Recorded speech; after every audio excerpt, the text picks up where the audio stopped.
రోజుకి పిచ్చి తెంగిందా నీకు? నీకు అమ్మాయిలు కావాలంటే వాళ్ళతో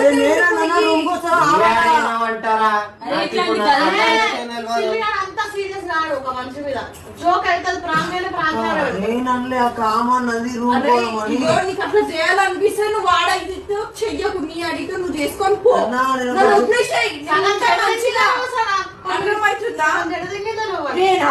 ఏం చేస్తాను నువ్వేమన్నా చేసుకున్నట్టు వాడైతే ఒక్కసారి 2 సార్లు 100 సార్లు వస్తే ఎన్నిసార్లు పట్టించుకోవాలి నేను? ఏ పిచ్చి పుట్టానా ఇడి పుట్టానా నేను? బుద్ధుండాలరా ఆ పిల్లని కోసం ఆ ఇడనే బతుకుతుంది. నువ్వు అనుకున్నా నువ్వే దాని లైఫ్ అనుకుని బతుకుతుంది. నువ్వు ఇంకొక పిల్లల జీవితాన్ని కూడా ఖరాబ్